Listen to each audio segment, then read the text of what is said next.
File explorer. Okay, तो specificity हम लोग लास्ट क्लास में पढ़ रहे थे। The selector with the highest specificity value and win and take effect. Consider these three codes.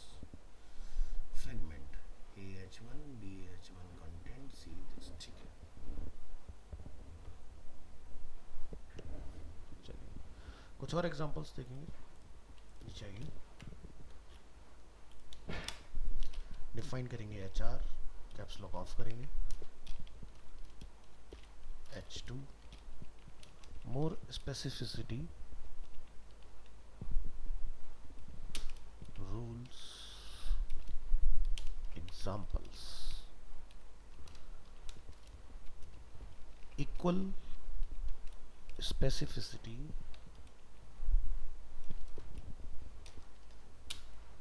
the latest rules wins means if the same rule is written twice into the external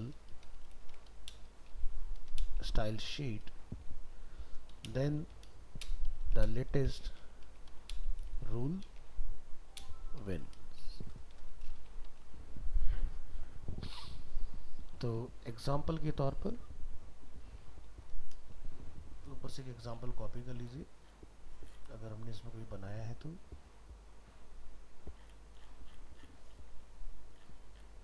yes we have.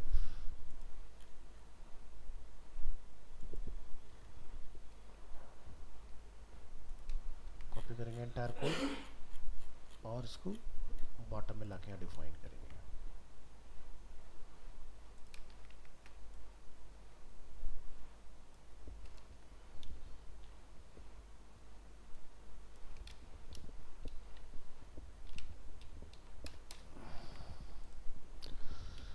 मान लीजिए कि आपने H1 selector को कोई style offer किया है, background colour.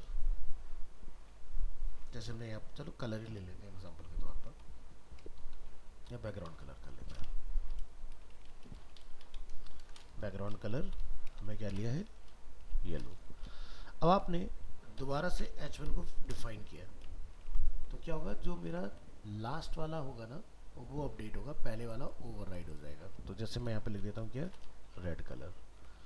अब आप इस फाइल को यहाँ से सेव एज करेंगे और इसका नाम जाके हम यहाँ डिफाइन करेंगे ट्राई CSS स्पेसिफिसिटी 1, और हम यहाँ पर इस कोड को कॉपी करेंगे और यहाँ लाके कॉल कर लेंगे। यहाँ पर जाइए, चूज कीजिए H1 tag, this is a heading 1। File का URL आपने कॉपी करना है और यहाँ लाके आपने कॉल कर लेना है। फाइल को सेव कीजिएगा, ब्राउज़र में रीलोड कीजिएगा और जब आप एग्जाम्पल ओपन करेंगे तो कलर येलो की जगह पर रेड आना चाहिए, है ना। तो ये क्या हुआ, सेम रूल स्पेसिफिसिटी, यानी कि इक्वल स्पेसिफिसिटी है। ठीक है, इसी तरह से अगर हम लोग यहाँ पर देखते हैं 1 2 3 4 5 6 7 8,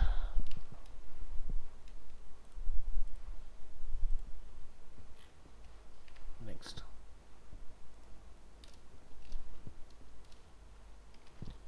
ID selector have a higher specificity than attribute selector.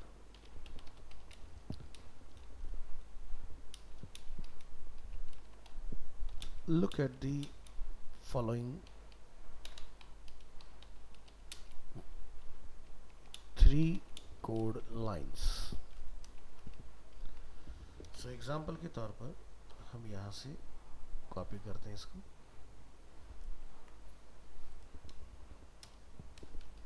और कॉल। यहाँ पर हम लिखते हैं for example div hash a means id, और हमने अपने जगह लिखा बैकग्राउंड कलर लाइक ग्रीन। फिर मैंने लिखा hash a background colour like yellow, और हमने फिर इसको डिफाइन किया कुछ इस तरीके से div id equal to a, और यहाँ पर हम लोग बैकग्राउंड कलर्स को बोल देते हैं एग्जांपल के लिए ब्लू। ठीक है, तो यहाँ से इस फाइल को अपने सेव एज कर लेना है, इसको नेम देना है स्पेसिफिसिटी 2, और यहाँ से ओके। तो यहाँ पर हम लोग एक डिव बना लेंगे जिसकी आईडी जो होगी वो a होगी, और हमने इसको बोला दिस इज अ डिव। जो कोड आपने यहाँ लिखा है इसको कॉपी करिए और यहाँ लाके कॉल करिए। ठीक है, तो इन तीनों में से कौन सा वाला कॉल होना चाहिए? हमारे पास तीनों में सेम ही काम हो रहा है। एक हम बता रहे हैं डिव एट्रीब्यूट में हम लोग टू कह रहे हैं कि इसको आईडी ए जिसकी है उसको टारगेट करो। एक हम लोग बोल रहे हैं डायरेक्ट हैश ए को टारगेट करो, और एक हम लोग बोले डिव जो है जो आईडी ए के साथ है उसको टारगेट करो। तो कौन सा आना चाहिए यहाँ पर? हैश वाला ही है ना। तो चलो यहाँ से इसको कर देते हैं स्पेसिफिसिटी 2, तो हमारा रिजल्ट जो होना चाहिए वो ग्रीन होना चाहिए। ट्राई करके देखेंगे क्या आ रहा है, ग्रीन कलर, क्योंकि हमने उसको ये बताया आईडी तो ठीक है ए सब में आ रहा है, लेकिन डिव ए बोला है, तो इसलिए वो फर्स्ट वाले को वहाँ पर कॉल करेगा। तो 3 6 9 10 11 next.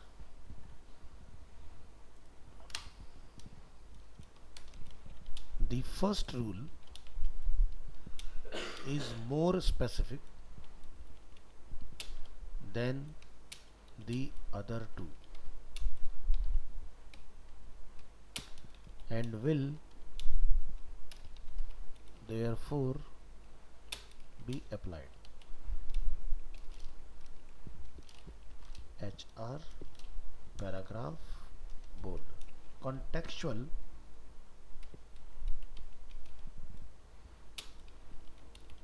selectors are more specific than a single element selector.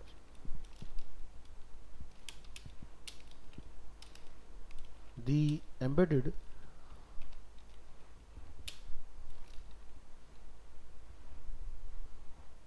style sheet is closer to the element to be styled. So, in the following situation, good morning,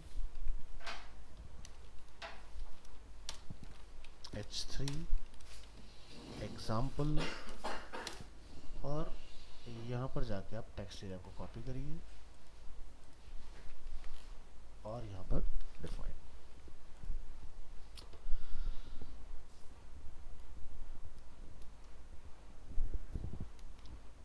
यहाँ लिखेंगे हैश कंटेंट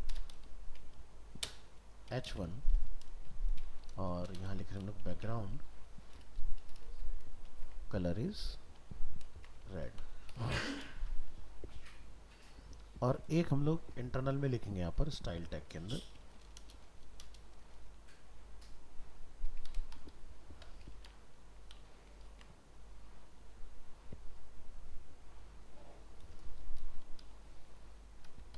कलर जो है वो yellow हो जाए।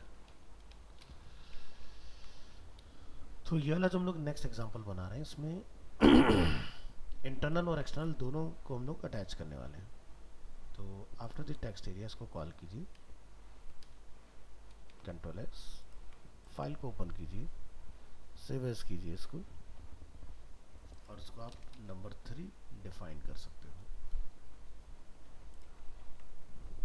अब ये जो हमारा पार्ट है इसको हमने ऐसे किया कॉपी, और यहाँ पर क्या करेंगे पेस्ट। ये वाला जो कोड है हम एक्सटर्नल में लिखेंगे। हमने यहाँ पर एक्सटर्नल फाइल बना रखी है, उसका नाम है, दोनों कहीं CSS का नाम से मिलना चाहिए आपको, ये mystyle.css। ये कोड मैंने यहाँ लाके डाल दिया, ठीक है। कंटेंट h1 का बैकग्राउंड कलर क्या होना चाहिए, रेड होना चाहिए।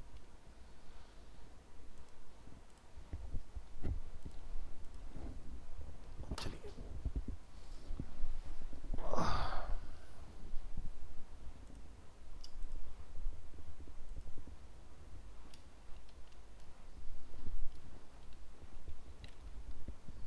इसके लिए देते हैं from external CSS file,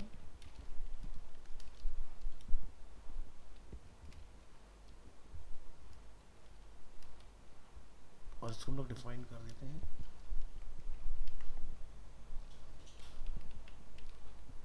in HTML file. Browser में रीलोड, इस तरह से बीच में थोड़ा सा गैप रख लो।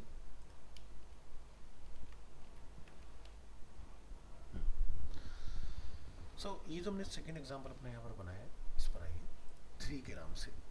तो यहाँ पर आपने हेड में लाके उसको कॉल कर लेना है। तो कॉल करने के लिए लिंक href, हमारी स्टाइल शीट का नाम क्या, mystyle.css, और हमें इसको अप्लाई करना है, कंटेंट आईडी है h1 के ऊपर। तो मान लो मेरा यहाँ पर कंटेंट है आईडी, और इसके अंदर मैंने एक h1 बनाया हुआ है, दिस इज अ हेडिंग। चलिए फिलहाल मैं इंटरनल वाले को बंद कर देता हूँ, और इस फाइल को हम लोग यहाँ पर 3 कर लेंगे, राइट क्लिक करेंगे, ऑलरेडी वैसे ब्राउजर में ओपन है तो राइट क्लिक की रिक्वायरमेंट नहीं है अभी। क्लिक करिए, कौन सा कलर आ रहा है, रेड कलर आ रहा है ना, ठीक है। तो एक्सटर्नल में हमने कौन सा कलर सेट किया है, रेड कलर।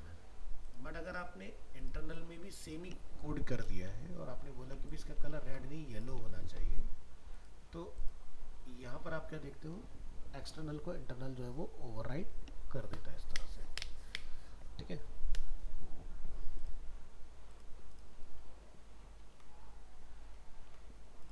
यहाँ आते हैं,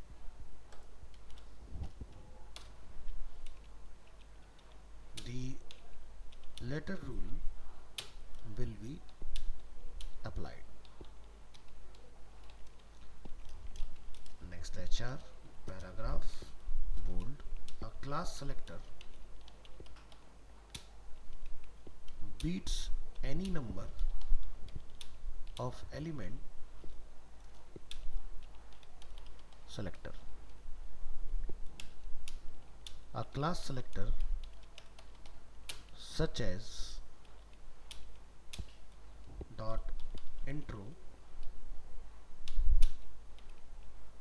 beats h1 comma p paragraph comma div etc. फिर से एग्जांपल बनाएंगे, कॉपी करिए इसको, एग्जांपल टू एग्जांपल,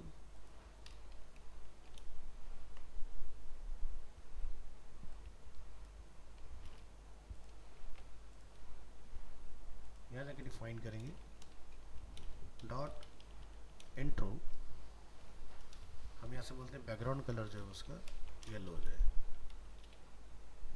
और h1 का जो कलर है वो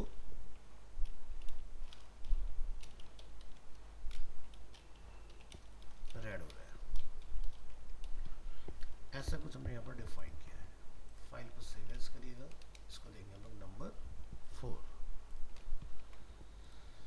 चलिए, तो यहाँ से हम लोग अपने इस कोड को करेंगे copy.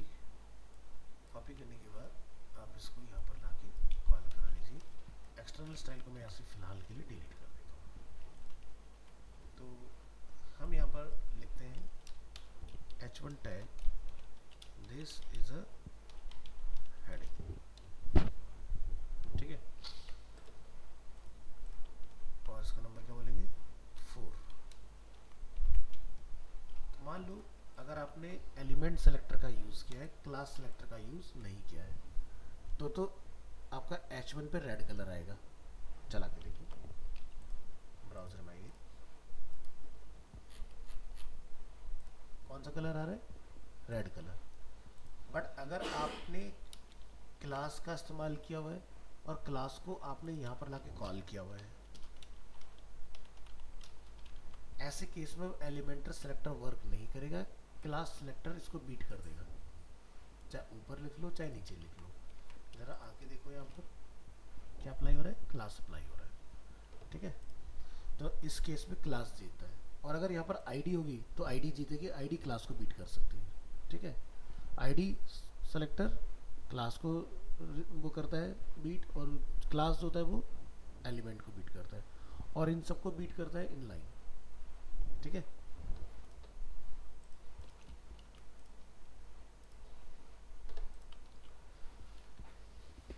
Next,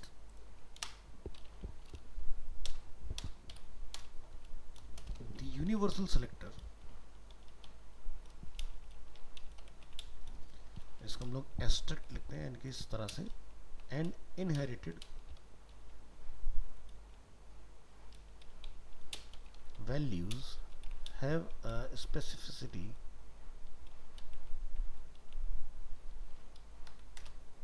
of 0. The universal selector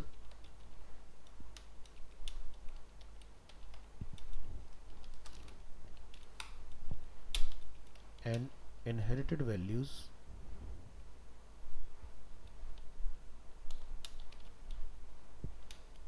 are ignored.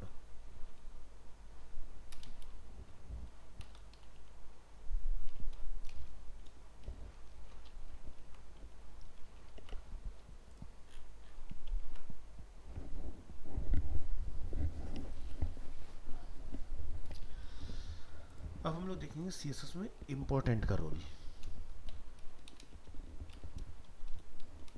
इसको लिखते हैं exclamation important.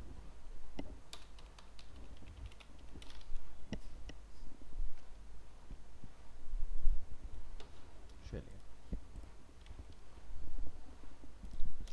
CSS the important rule.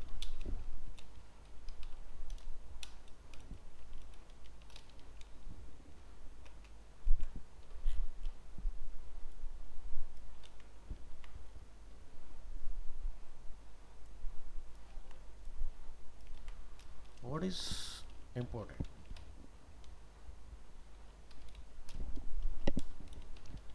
The important rule in CSS is used to add more importance to a property value than normal. In fact, if you use the important rule, it will override all previous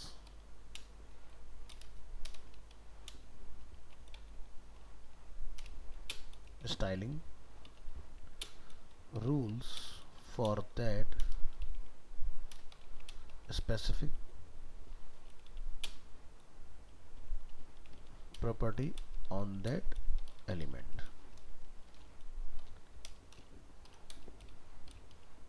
Let us look at an example.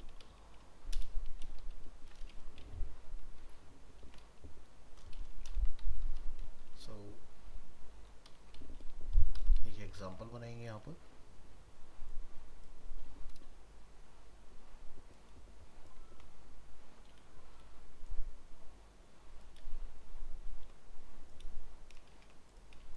चलिए,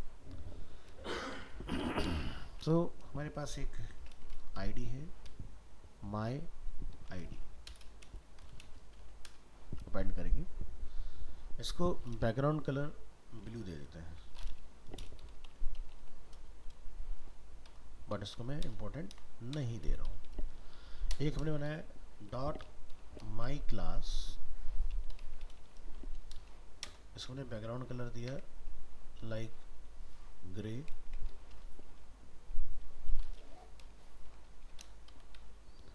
और एक हमने बनाया यहाँ पर paragraph, और यहाँ पर मैं बोला बैकग्राउंड कलर जो है वो रेड होना चाहिए और इम्पोर्टेंट होना चाहिए।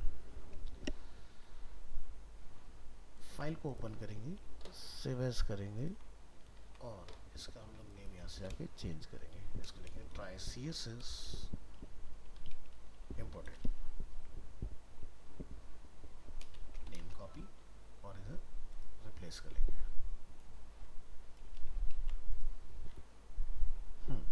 कोड को कॉपी करिए यहाँ से, और अपने स्टाइल में लाके इसको आपने अपडेट कर लेना है। सो अपने पास कुछ पैराग्राफ है, लिखेंगे इसको like this is some text in a paragraph. फिर हम यहाँ पर एक और बनाते हैं, इसको हम लोग देते हैं क्लास। क्लास है माई क्लास, ये हमने डिफाइन किया, ऊपर लिख दीजिए this is some text in a paragraph. और एक हम यहाँ पर बना लेते हैं आईडी, आईडी है माई आईडी, इस तरह से।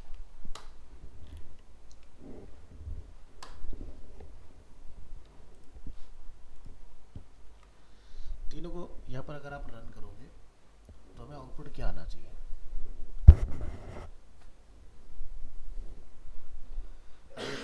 यहाँ पर देखोगे आईडी हमारे पास क्या है, इसका कलर क्या है, ब्लू। क्लास का कलर क्या है हमारे पास, ग्रे। पैराग्राफ को हमने क्या बोला है, कलर क्या होना चाहिए, रेड। ठीक है, अब यहाँ पर देखो सीन बदल गया। अगर यहाँ पर ये इम्पोर्टेंट ना होता तो आपका आईडी में आईडी वाला कलर जाता, क्लास में क्लास वाला कलर जाता। मैं हटा के दिखा देता हूँ एग्जाम्पल के तौर पर। जरा इस फाइल को सेव करिए, और अपनी इस फाइल के अंदर से हम नीचे का जितना भी पार्ट है उसको हटा देते हैं। राइट क्लिक करके ओपन विद लाइव सर्वर पर लेकर आइए इसको, और यहाँ पर क्लिक करिए। तीनों के कलर क्या है, अलग अलग है। हमने तीनों के कलर अलग ही डिफाइन किए हैं। सबसे टॉप का क्या है, रेड, उसके बाद क्या है, ग्रे, उसके बाद क्या है, ब्लू। चलो जरा यहाँ देखो, तो ब्लू हमने किसको दिया था, आईडी को। ठीक है, ब्लू हमने किसको दिया था, आईडी को। ग्रे हमने किसको दिया था, क्लास को। और रेड हमने किसको दिया था, पैराग्राफ को।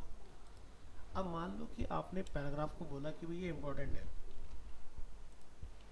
अब ये क्या कर रहे हैं, तीनों का कलर उसने रेड कर दिया, यानी कि पहले का जो भी कोड था उसको ओवरराइट कर दिया उसने। समझ गए? तो इम्पोर्टेंट लिखने से ये काम होता है। तो कई बार क्या होता है, जब हम लोग एक्सटर्नल लेके आ रहे होते हैं ना कोड, और वो कोड इंटरनल लाके चेंज नहीं हो पाता कई बार, और मुझे वो कलर चेंज करना है। आप परेशान हो कि भाई क्या करें, बाहर से डिलीट नहीं कर सकते, हो सकता है वो क्लास किसी दूसरे पेज के साथ कनेक्ट हो। तो उस केस में पर्टिकुलर के साथ हम लोग इम्पोर्टेंट लिख देते हैं। तो आप उस जो कोड पीछे से चल के आ रहा है उसको आप रिप्लेस कर सकते हो। ठीक है, तो ये होता है आपका इम्पोर्टेंट का बेनिफिट। चलो एग्जाम्पल को थोड़ा डिटेल में समझते हैं। H3 example explain. In the example above, all three paragraphs will get a red background color even though the ID selector and the class selector have a higher specificity.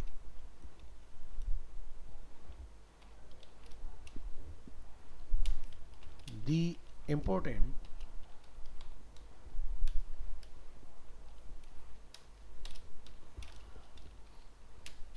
rule overrides the background color property in both cases.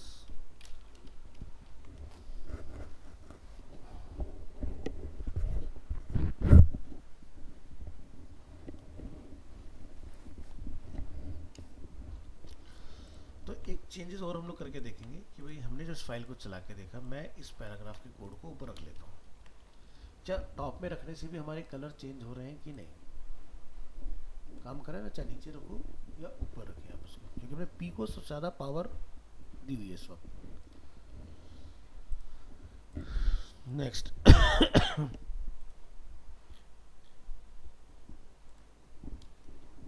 HR H2 important about important.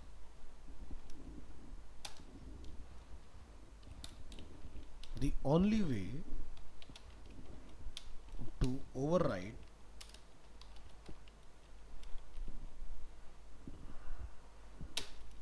an important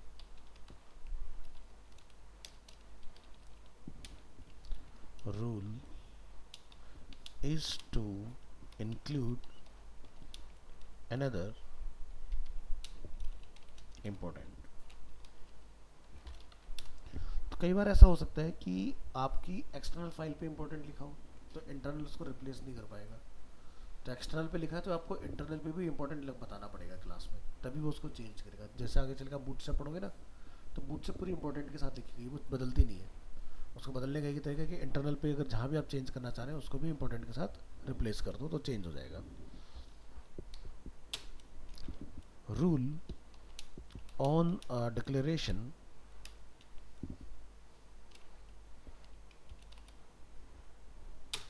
with the same or higher specificity in the source code, and here the problem start. This makes the CSS code confusing and the debugging will be hard,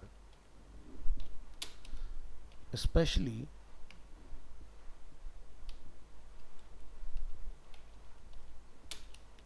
if you have a large style sheet. So here we have created a simple example.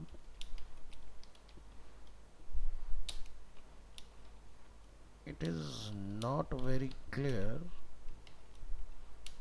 when you look at the CSS source code.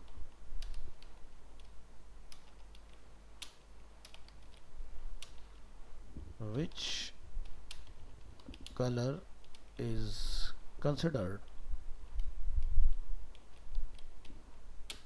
most important?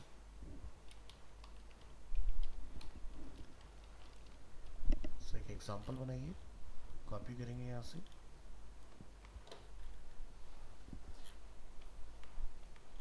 और यहाँ पर लाके आप इसको call कर लीजिए।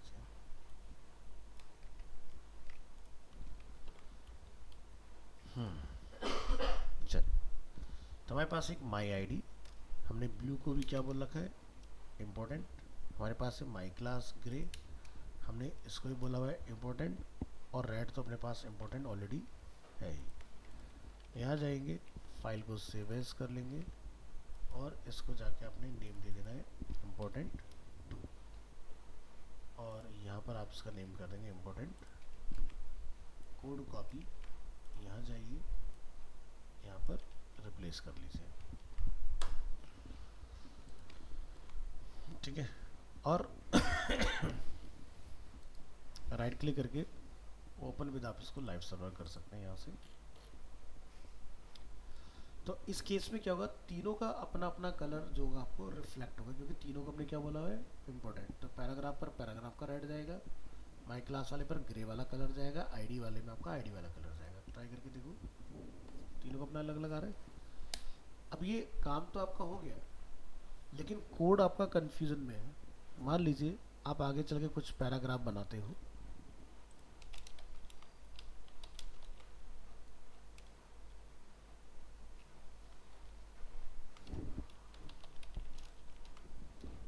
अब कौन सा कलर आएगा?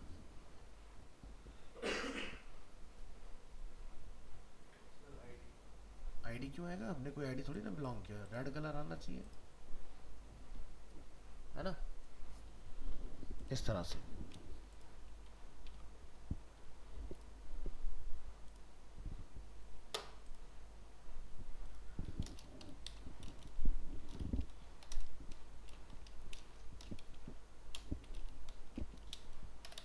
It is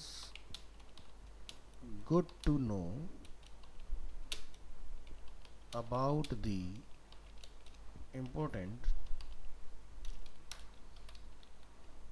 rule. You might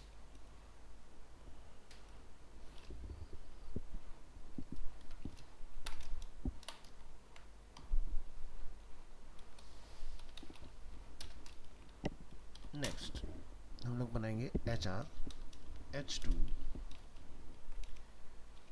maybe 1 or 2 fair uses of important.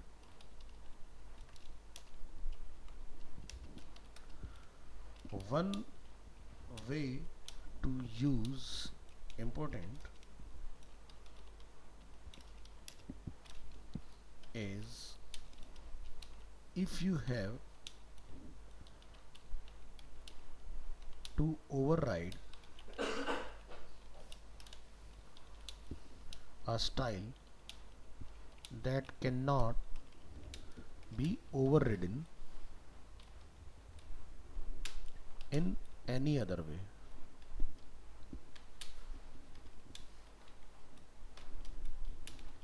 This could be this could be if you are working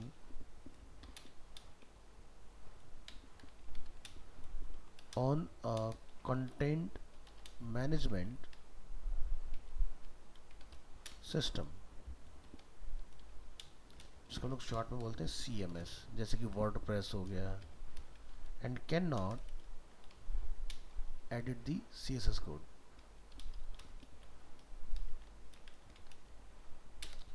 Then you can set some custom styles to override some of the CMS style. तो एक तो scenario होगा ये कि भाई कहीं पर आपको चेंजेस करने, लेकिन चेंजेस आपको अलाउ नहीं कर रहा है मैकेनिज्म, तो आप वहाँ पर इंपॉर्टेंट लिख के चेंजेस कर सकते हो forcefully. Another way,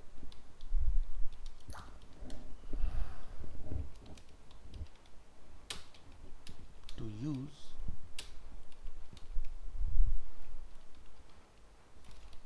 important is assume you want a special look for all buttons on a page. Here buttons are styled with grey background color, white text and some padding and border. So एक example बनाते हैं इसके लिए.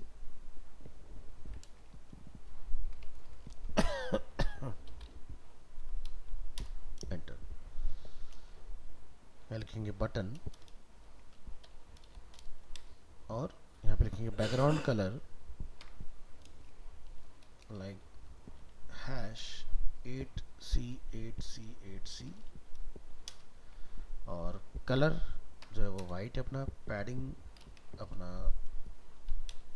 15 pixel something या 5 pixel ले लो और border डाल दो और यहाँ से क्लोज. और इस कोड को हम यहाँ से उठा के इधर रख लेते हैं.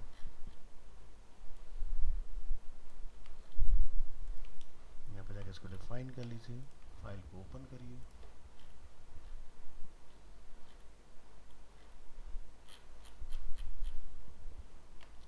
और यहाँ जाके इसको सेव एज. इसको हम नेम देंगे 3. यहाँ पर जो हमारे पास बटन है इसका कोड अपन कॉपी करके यहाँ पर लाके कॉल कर लेंगे इधर. नेक्स्ट. ये हमारे पास एक पैराग्राफ है. स्टैंडर्ड बटन हमने लिखा AHREF और यहाँ पर हमने लगा दिया हैश. क्लास यूज कर रहे हैं बटन और यहाँ पर हम लोगों ने नाम दे दिया item 1. एक और हमने बनाया यहाँ पर standard button item 2.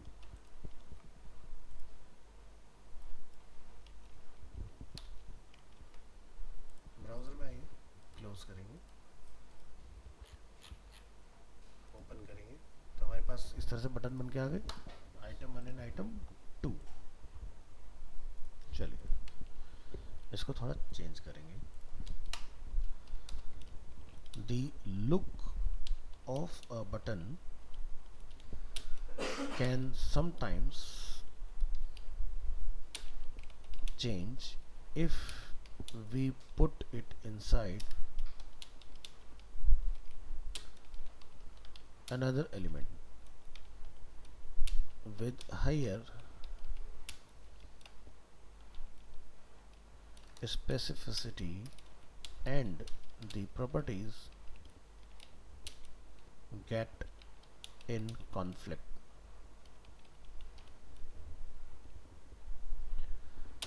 Here is an example of this.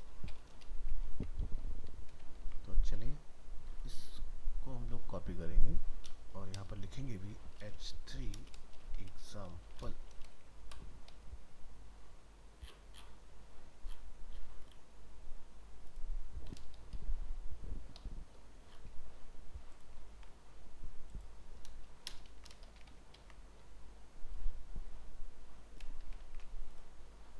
तो हमने बटन के बाद में क्या लिखा हैश माई डिव.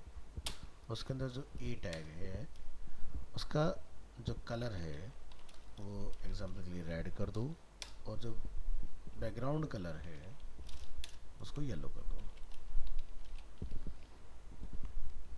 यहाँ से फाइल को ओपन करिए. फाइल को सेव एज करिए और इसका नंबर हम लोग डिफाइन करेंगे 4.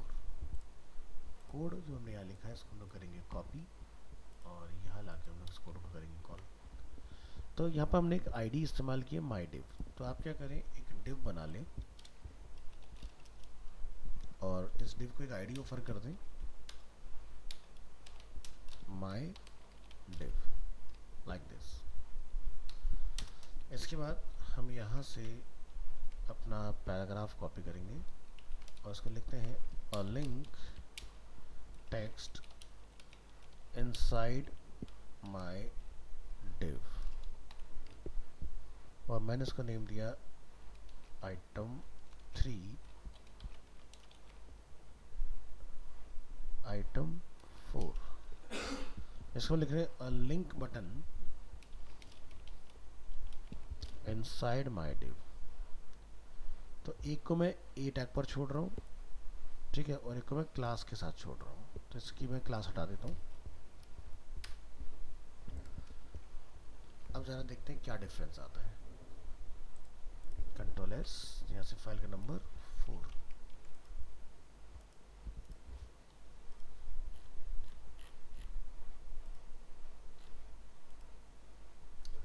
तो क्या दिखाई दे रहा है? ए टैग का कलर क्या हो गया? येलो आ रहा है, बट पैडिंग नहीं आ रहा। नहीं आ रहा ना? क्यों नहीं आ रहा? क्योंकि हमने यहाँ पर ए टैग को बोला कलर रेड होगा, बैकग्राउंड कलर येलो होगा। देखो दोनों चीज़ आ रही है, बट पैडिंग जो उसको मिल रही थी वो किससे मिली थी? बटन से। तो नीचे वाले एग्जाम्पल हमने क्या देखा कि भाई आपका जो डिव के अंदर का कोड है वो सेम इसके स्टाइल को कॉपी कर रहा है, बस जो कलर आपने यहाँ पर अलग ऑफर किया वो कलर आपका यहाँ पर वर्क कर रहा है इसके अंदर। अब इसको हम लोग फोर्सफुली कहते हैं भाई ये करें। तो फोर्सफुली से कैसे कराओगे? आप लिखेंगे to force all buttons to have the same look no matter what we can add the important rule to the properties of the button like this। तो पूरा कोड एज इट इज करिए copy paste. आपको इन सभी के आगे बोलना पड़ेगा important, important and important. नीचे कुछ बोलने की जरूरत नहीं है। जाइए, इसको आपने सेव एज का लेना है नंबर 5 वाले में आपने इस कोड को करना है कॉपी और इसको करना है ओवरराइड। ठीक है, जरा यहाँ ये, और उससे पहले आपको यहाँ भी 5 करना पड़ेगा। नीचे यहाँ 5 नहीं है, अभी 4 है। 5 क्लोज करेंगे, रिलोड करेंगे और यहाँ पर जाएंगे। ठीक है, तो ये हमने यहाँ पर इसको अप्लाई कर लिया इस तरह से। इम्पोर्टेंट हमने लिखा है बैकग्राउंड कलर डॉट बटन। ठीक है, तो सिर्फ जिस पे के ऊपर हमारी क्लास बटन है उसको छोड़ के बाकी सिर्फ पर हमारा सेम लुक एंड फील आना चाहिए। तो आप देख रहे हो पहले यहाँ पर येलो रेड आ रहा था, इससे पहले वाला अगर अपना एग्जाम्पल रन करते हैं अपना, तो क्या आ रहा था? येलो रेड आ रहा था। लेकिन अब क्या हो रहा है? फोर्सफुली सभी जगह पर एक ही मेरा स्टाइल अप्लाई हो रहा है। क्यों? क्योंकि हमने यहाँ पर बोला है बटन को ये लुक एंड फील होगा। तो यहाँ पर जो बटन को हमने बोला था माई डिव के अंदर ए टैग का कलर येलो कर दो, लेकिन क्लास है तो क्योंकि ये है एलिमेंट सेलेक्टर और ये क्या है? Class selector. तो क्लास एलिमेंट को ओवरराइड करता है, तो मैंने उसको जबरदस्ती करवाया इंपॉर्टेंट बोल के, तो करेगा उस चीज़ को। ठीक है,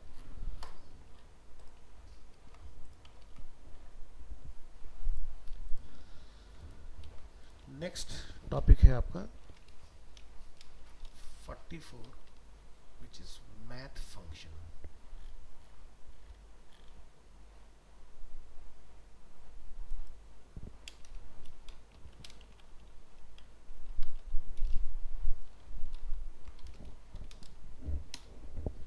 CSS math function।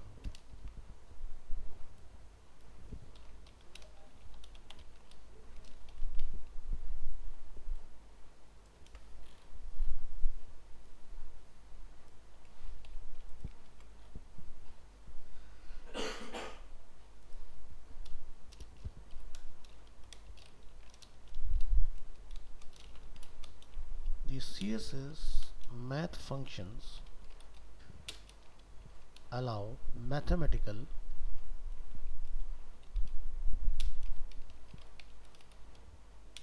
to be used as property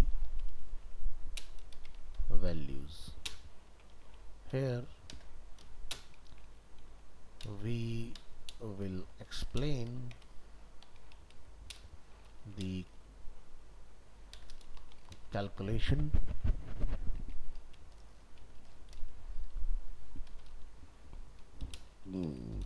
max and minimum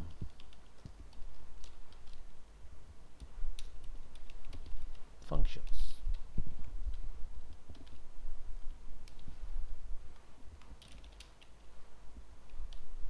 The calculation function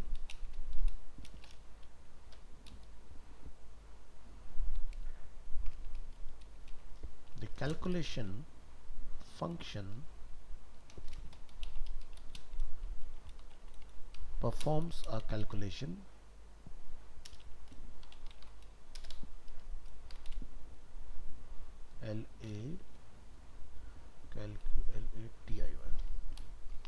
calculation to be used as the property value.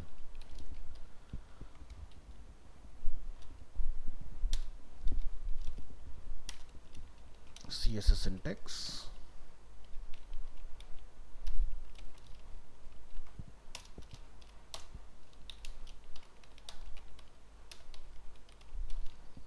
Border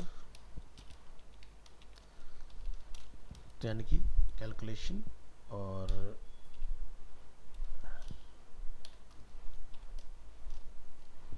इसका नाम लिखते हैं एक्सप्रेशन.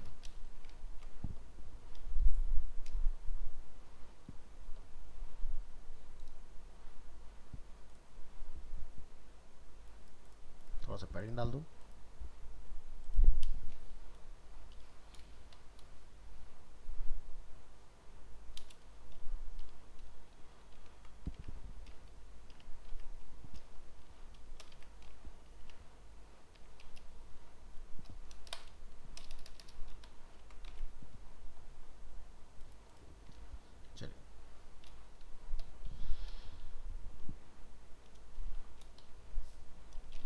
BS5 टेबल डिफॉल्ट और यहाँ लिखेंगे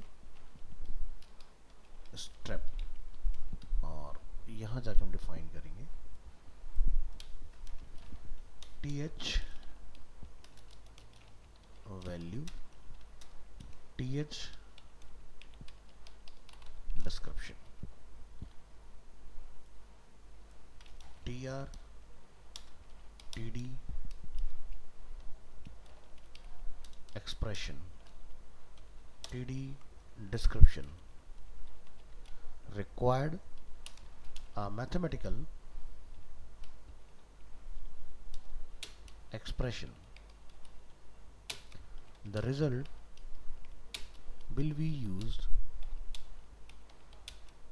as the value.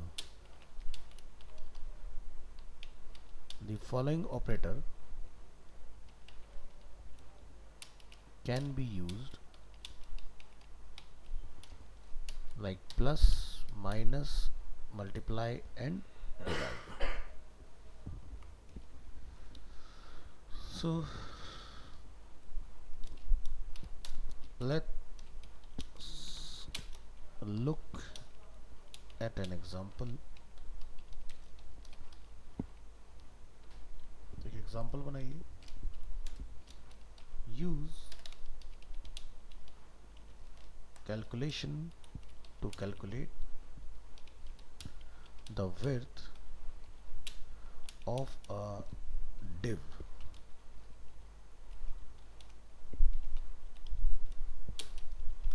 element. So यहाँ पर हम एक div बनाएंगे और ये एक आईडी है और इसके अंदर हम लोग जाकर डिफाइन करेंगे पोजीशन. पोजीशन हम लोग सेट करेंगे एब्सोल्यूट. लेफ्ट से हम इधर गैप रख लेते हैं अप्रॉक्स 50 पिक्सल. विड्थ हम लोग इसकी डिफाइन कर देंगे यहाँ पर कैलकुलेशन 100% माइनस 100 पिक्सल. एंटर करेंगे. बॉर्डर ऑफर करिए इसको like 1 pixel. solid and color is black. Next background color yellow कर दो एंड पैडिंग 5 पिक्सल कर दो. Oh God. चल ओपन करिए फाइल, सेव एज कर लीजिए इस चीज़ को और इसका नेम यहाँ पर वो डिफाइन कर देंगे फंक्शन कैलकुलेशन. इस कोड को करेंगे यहाँ से कॉपी, इधर करेंगे कॉल स्टाइल टैग में, यहाँ लिखिए h1 the calculation function. Enter paragraph. Create a div that stretches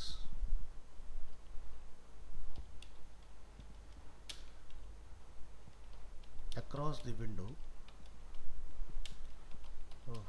with a 50 pixel gap between both sides of the div and the edges of the window. So बनाइए यहाँ पर एक div, ID is div1 and some text. File का URL copy करिए और replace करेंगे हम लोग यहाँ. Right click, open with live server.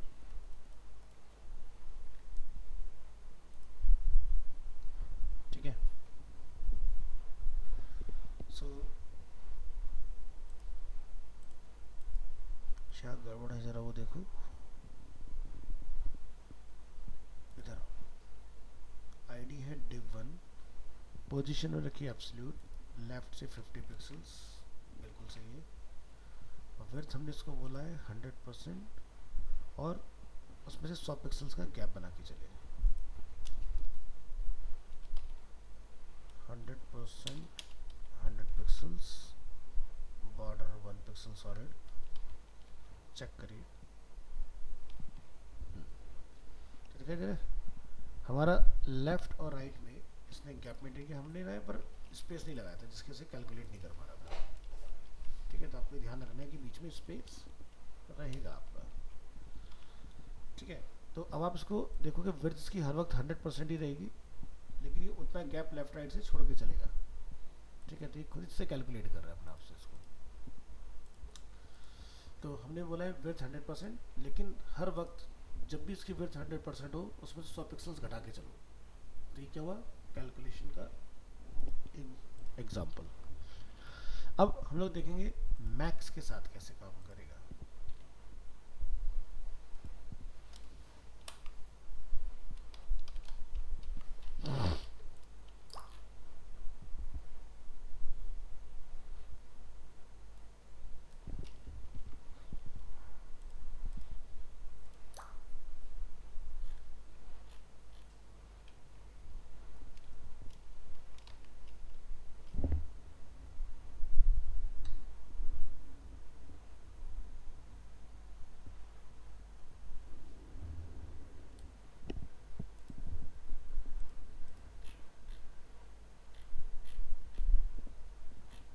चलिए, तो यहाँ डिफाइन करेंगे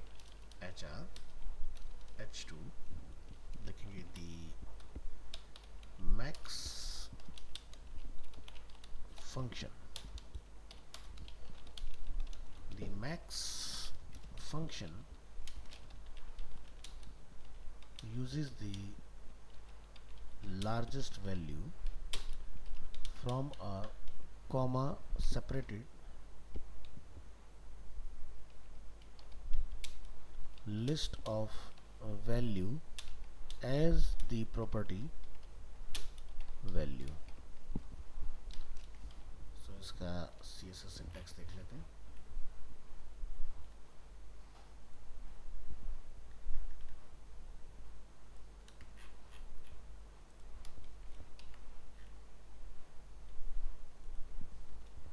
प्रोसेस क्या चलता है, max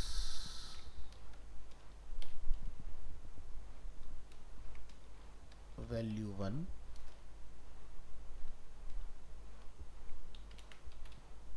comma value 2 and many more. यहाँ आएंगे value and description,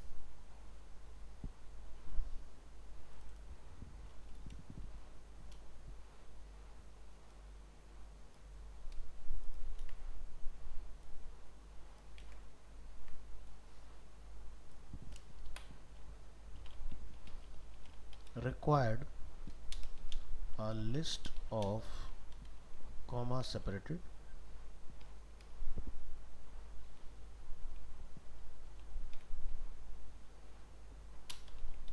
values where the largest value is chosen.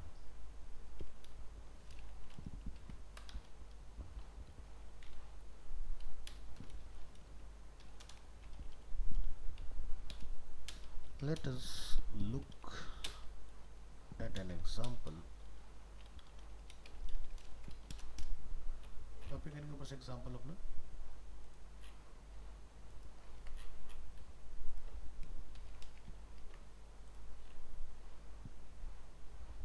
use max to set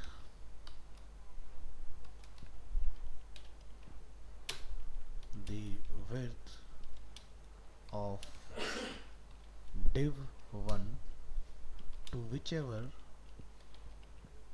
value is largest,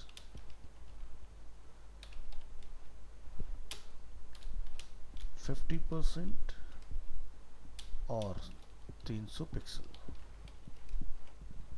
ठीक है, तो यहाँ ये यहाँ पर जाके हम लोग डिफाइन कर लेते हैं।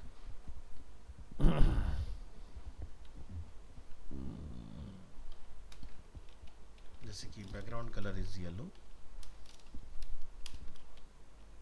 Height is like 100 pixel and width हमने यूज करेंगे पर मैक्स 50% या फिर 300 pixel, which ever is largest.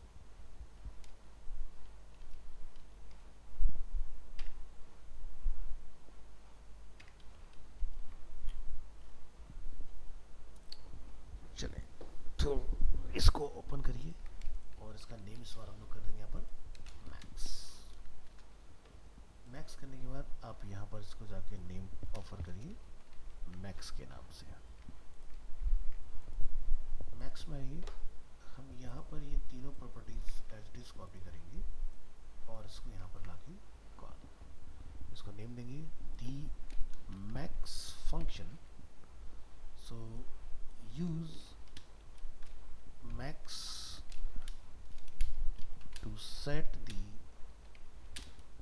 width of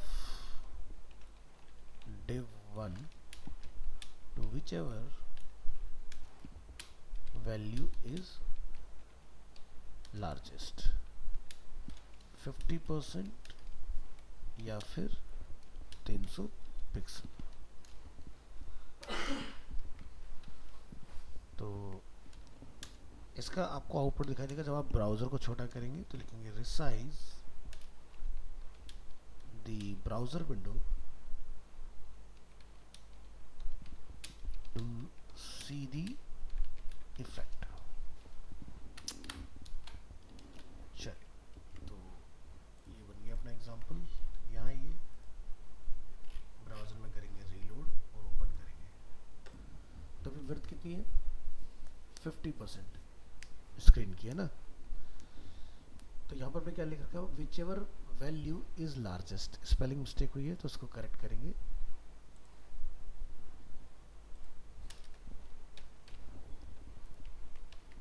अब मान लीजिए कि आपने स्क्रीन को छोटा कर लिया, तो अभी यहाँ पर क्या है कि हमने वो नहीं लगाया हुआ ऊपर, क्या मतलब मेटा व्यू पोर्ट। तो उसको ऐसे ना चेक करके आप F12 दबा के ऐसे चेक करना है। चलो हम स्क्रीन की विड्थ को 300 पर लेके आते हैं घटा के,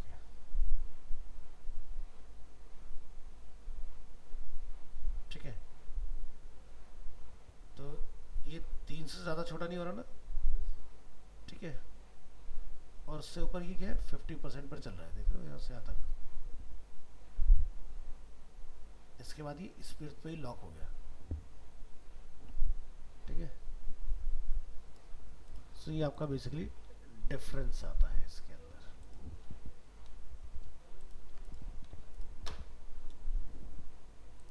तो ये मिनिमम 300 रहेगा, मैक्सिमम 50% है, क्योंकि हमने मैक्स को टारगेट किया इसके अंदर। इस तरह से मिन फंक्शन आपका आता है।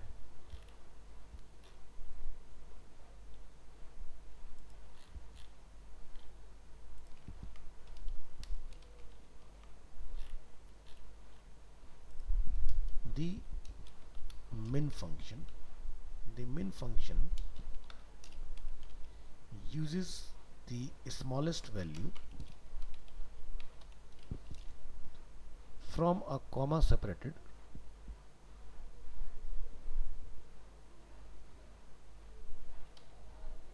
list of values as the property value. So इसका बनेगा min value 1 value 2, ठीक है। required a list of comma separated value with the smallest value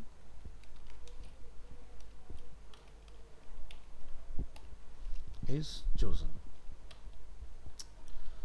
So यहाँ पर बनाएंगे min to set the width of div1 is whichever value is smallest 50% और 300 pixels.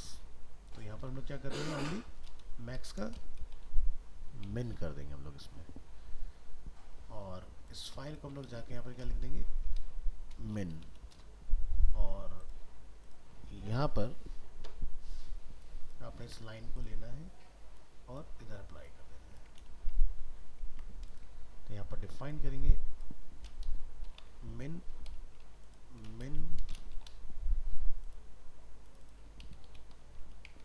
Smallest. Alright, तो यहाँ पर फाइल का नेम हो जाएगा हमारा मिन। चलिए इसको करेंगे क्लोज, नीचे आते हैं, मिन को करते हैं ओपन। अब मिन में क्या चल रहा है, स्मॉलेस्ट वैल्यू 300। अब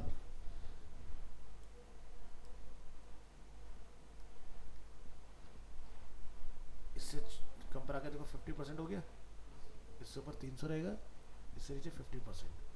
तो यानी कि अगर मैं F12 यहाँ पे दबा देता हूँ और आप यहाँ पर इसको देखते हैं, तो ये देखो ये 300 पिक्सल है, जैसे ही वो उस पर जाएगा, अभी देखो घटना स्टार्ट होगा तो 50 रहेगा इसका, ठीक है। तो ये इसका एग्जाम्पल बनता है।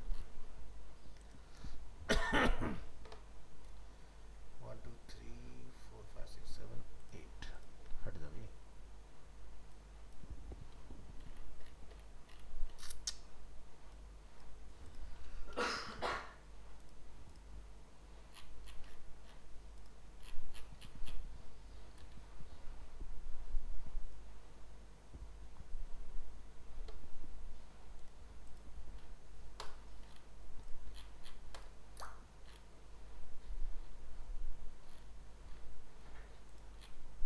तो हमारी जो बेसिक CSS है वो कंप्लीट है। नेक्स्ट क्लास से हम लोग जो इसका स्टार्ट करेंगे वो एडवांस फेज स्टार्ट करेंगे CSS का, ठीक है। तो यानी कि जितनी प्रॉपर्टीज आपने सीखी हैं ये तो यूज़ में आएंगी, प्लस एडिशनल प्रॉपर्टीज आपके पास बहुत सारे बचते हैं, तो उनको हम लोग कवर करेंगे, तब जाके आपका CSS जो है वो कंप्लीट होगा। कब स्टार्ट हुआ था आपका बैच?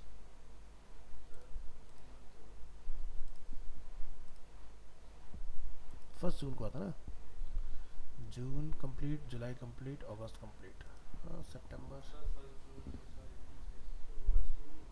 हाँ एक वो टोटली काउंट टाइम काउंट होता है ना, टोटल टाइम ही काउंट होता है।